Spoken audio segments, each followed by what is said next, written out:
Qədim zamanlardan bəri, istər səhra qumlarında, istərsə də səsküylü şəhərlərdə, demək olar ki, hər mədəniyyətdə fövqətəbii varlıqlara, ruhlara və ya cinlərə dair inanclar olub. Bəs bu hekayələr haradan qaynaqlanır və kiminsə bədəninə yad bir varlığın daxil olması barədə iddiaların arxasında, yəni əslində nə dayanır? Bugün sizinlə məhz bu mövzunu, cin anlayışını və ruhani təsir iddialarını dərindən araşdıracağıq. Əlimizdəki mənbələr bizi qədim sivilizasiyalardan alıb birbaşa müasir psixiatriya xəstəxanalarına aparır. Missiyamızsa bu inancların kökünü açmaq və bu cür təcrübələrin arxasındakı real insan hekayələrini anlamağa çalışmaqdır. Bəli, yəni məqsədimiz sadəcə nəyə inanılır sualını cavablamaq deyil, həm də bəlkə də daha vacibi niyə inanılır sualının dərinliyinə enməkdir. Bu inanclar insan psixologiyası haqqında bizə nə deyir? Gəlin başlayaq. Yaxşı, gəlin zap əvvələ gedək. Bu cin ideyası yəqin ki, birdən-birə boş yerdən yaranmayıb, elə deyilmi? Mənbələrə baxanda aydın olur ki, bu zamanla dəyişən, formalaşan bir anlayışdır. Bəli, tamamilə və bu təkamül xətti əslində, bilirsiniz, insan təfəkkürünün necə işlədiyini göstərir.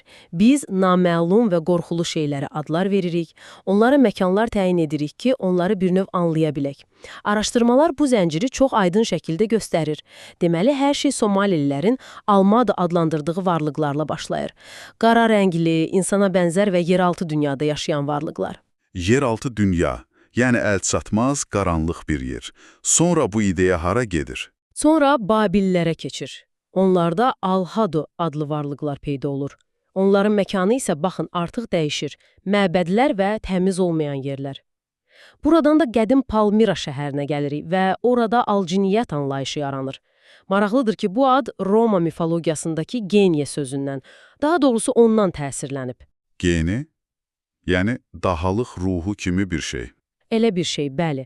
Amma Palmirada bu, daha çox səhrada yaşayan, insan və heyvan cildinə girə bilən bir varlıq kimi təsvir olunur. Deməli, hər mədəniyyət bu konsepsiyanı alıb öz coğrafiyasına, öz qorxularına. Bəli, tamamilə öz qorxularına uyğunlaşdırıb. Səhrada yaşayanlar üçün qorxulu varlıq səhrada olur. Məntiqlidir. Və nəhayət, zəncirin son halqası. İslamdan əvvəlki ərəblər və bədəvilər.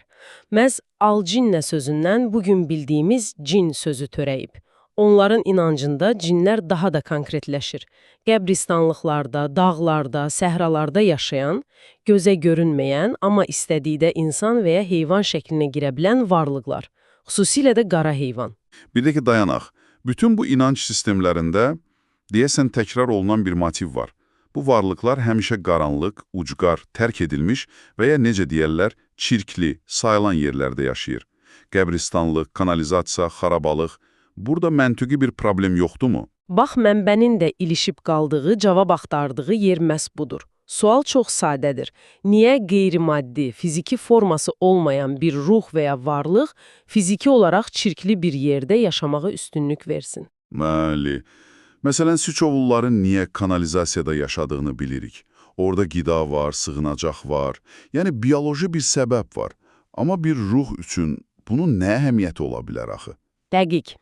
Onun qidaya və ya sığınacağa ehtiyacı yoxdur. Araşdırmalarda irəli sürülən əsas arqument budur ki, bu, insan beyninin işləməsinin ən bəsit formalarından birini əks etdirir. Bu bir növ kognitiv qısa yoldur. Pis şeylər pis yerlərdə yaşayar. Vəssalam. Pis şeylər pis yerlərdə yaşayar. Bu qədər sadə. Bəli. Və çirkli sayılan yerlər bizim üçün pisdir. Beyin mürəkkəb izahlar axtarmaq əvəzinə ən asan, ən primitiv əlaqəni qurur. Eyni məntiq yəqin ki, rənglərə də aiddir. Qara pişik, qara it, qara hörümçək, hamısı nədənsə pis əlamət sayılır. Sadəcə rənginə görə. Tamamilə. Bu, qara pisdir, ağ yaxşıdır kimi ibtidai bir simvolizmdir. Hətta mənbələrdə bir hədisdə qara itin şeytan olması qeyd olunur. Bu, obyektləri dərinliyinə varmadan, sırf zahiri əlamətlərinə görə mühakimə etməkdir. Yaxşı, bu qədim inancların necə formalaşdığını və hansı bəsit məntiqə söykəndiyini gördük. Amma maraqlıdır, bu hekayələr niyə bugünə qədər yaşayır? Niyə müasir dövrdə də insanlar bədənlərinə ruh girdiyini düşünürlər? Məncə cavab artıq mifologiyada deyil, birbaşa insan beyninin içindədir. Mənbələr də bizi məhz ora, psixologiyanın dərinliklərini aparır. Bəli, və indi məsələnin ən maraqlı, eyni zamanda ən həssas hissəsinə gəlirik. Çünki burada söhbət real insanların real istirablarından gedir. Mənbələrdəki ən təsirli sübutlardan biri Çində bir psixiatriya xəstəxanasında aparılan araşdırmadır. Bu araşdırmanın nəticələri demək olar ki, bütün bu miflərin arxasındakı mexanizmi ortaya qoyur. Dəqiq olaraq, xəstəxanadakı xəstələr bədənlərinə ruh girdiyini iddia edirdilər və bunu aydın şəkildə vurğulamaq lazımdır. Onlar rol oynamırdılar, onların həqiqətən də real, fiziki simptomları var idi. Yəni qəribə davranışlar, səsin dəyişməsi, qıc olmalar. Bəli, bütün bunlar. Və həkimlərin bu xəstələrin əksəriyyətinə qoyduğu diaqnoz isə dissosiativ kimlik pozuntusu, qısaca DKP idi. Gəlin bunu biraz açaq. DKP nə deməkdir? Təsəvvür edin ki, beyin o qədər ağır bir travma və ya stres yaşayır ki, özünü qorumaq üçün sanki parçalanır. Reallıqdan qopur və fərqli şəxsiyyətlər, fərqli kimliklər yaradır. Bu bir növ daxili qaçış mexanizmidir. İnsan öz əsas şəxsiyyətindən uzaqlaşaraq ağrını daşımaq üçün yeni personajlar yaradır. Bəli. Və araşdırmanın ən heyrətamiz hissəsi də məhz bu personajların kimliyi ilə bağlıdır.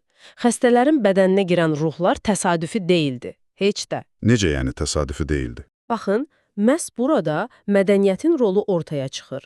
Rəqəmlərə baxaq, xəstələrin 45%-i deyirdi ki, onları Çində çox məşhur bir ruh növü olan Koro idarə edir. Karo. 25%-i pis bir Çin ilahəsinin adını çəkirdi.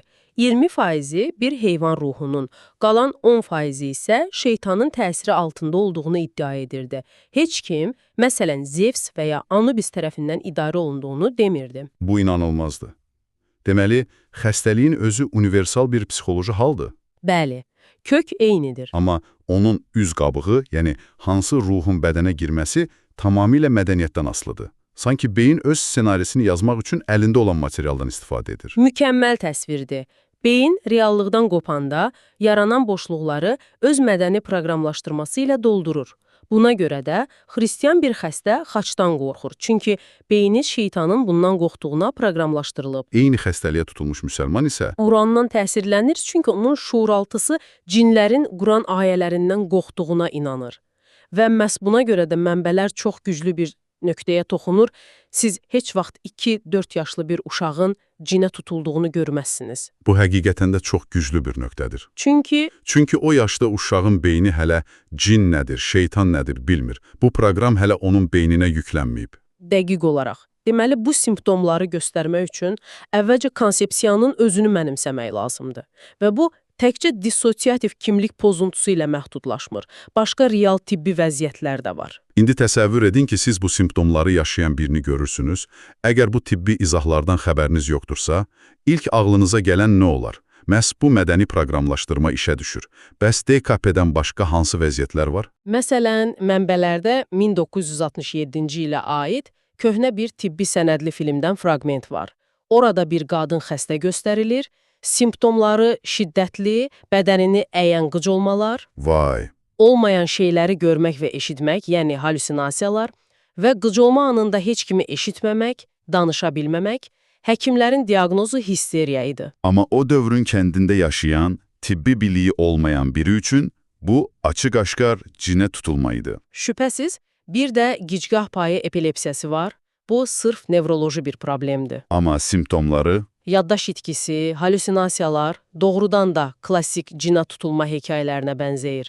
İnsan təəccüblənir, görəsən tarix boyu neçə epilepsiya xəstəsinə səhvən cin çıxarma ayini icra olunub. Bu çox ağrılı bir sualdır. Gicgah payı epilepsiyası zamanı insan qəflətən hərəkət qabiliyyətini itirə bilər, yaddaşı silinə bilər. Təsəvvür edin, özünüzə gəlirsiniz və tanımadığınız bir küçədəsiniz, ora necə gəldiyinizi bilmirsiniz. Bu çox qorxuducu bir təcrübədir. və buna bir də halüsinasiyalar əlavə olunanda Bəli, ortaya çıxan mənzərə fövqəladə təbii bir müdaxilə hekayəsinə çox bənzəyir. mənbələrdə daha bir maraqlı vəziyyət qeyd olunur. Müqəddəs şeylərə qarşı qorxu. Bu çox vaxt cinin reaksiyası kimi yozulur axı. Bəli, bəzən insanlarda müqəddəs sayılan şeylərə qarşı dərin, izah olunmaz bir qorxu yaranır. Kimsə azan səsindən, kimsə kilsə zəngindən panikaya düşə bilir. Tibb dilində buna hierofobiya deyilir və mənbə bunun kökünün çox vaxt uşaqlıq travması olduğunu deyir. Məsələn, uşaqkən namaza məcbur edilmək üçün atası tərəfindən dəfələrlə döyülən bir uşağı düşünün. O böyüyəndə azan səsini eşidəndə, Şuuraltı olaraq o qorxunu, o ağrını yenidən yaşayır. Buna qarşı nifrət və ya panika reaksiyası verə bilər. Kənardan baxan biri isə bunu içindəki cinin quran səsindən narahat olması kimi yozar. deməli, ortada real tibbi vəziyyətlər var, amma insanlar bunu cinə tutulma kimi başa düşür. Bu da məni başqa bir suala gətirir. Yaxşı, əgər diaqnoz səhvdirsə, bəs o müalicə üsulları, o qəribə rituallar haradan ortaya çıxır? Kim qərar verib ki, cini qovmaq üçün mütləq xaç lazımdır? Bax, bu mənbələrin toxunduğu ən kritik məqamlardan biridir. Bu bilik necə kəşf edilib? Kim ilk dəfə bu addımları sınayıb və aha, işə yaradı deyib? Məsələni daha da mürəkkəbləşdirən odur ki, hər mədəniyyətin özünün digərlərini tamamilə inkar edən müalicə üsulu var. Necə yəni? Məsələn, fərqli mədəniyyətlərdə bu rituallar necə fərqlənir? Məsələn, Yaponiyada ruhları qovmaq üçün taxta çubuqlar və xüsusi Shinto dualarından istifadə edirlər. Onlara görə bu yeganə işləyən metoddur. Xristianlıqda isə əsas vasitələr xaç, müqəddəs su və İncildən ayələrdir. Yəni, bir xristiyan keşiyinə desəniz ki, taxta çubuqla şeytan qovmaq olar, yəqin ki, sizə gülər. Əlbəttə. İslamda isə Qurandan ayələr oxunur, bəzən müqəddəs su istifadə edilir və bəzi ekstremal hallarda hətta fiziki zorakılığa, içindəki cini çıxarmaq üçün xəstəni döyməyə qədər gedib çıxır. Hər mədəniyyət israrla öz metodunun yeganə doğru yol olduğuna inanır. Bu, açıq-aşkar bir ziddiyyətdir və məncə bu vəziyyət bəzən istismara da yol açır, xüsusilə də həssas, çarəsiz vəziyyətdə olan insanlara qarşı. Bəli, bu mövzunun ən qaranlıq tərəfidir. Mənbələr iddia edir ki, bu ritualları icra edən bəzi din xadimləri bunu həm nüfuz, həm də maddi gəlir mənbəyi kimi görürlər. Hətta bəziləri daxilən imanı gücləndirmək üçün yalan danışmağın məqbul olduğuna inanırlar.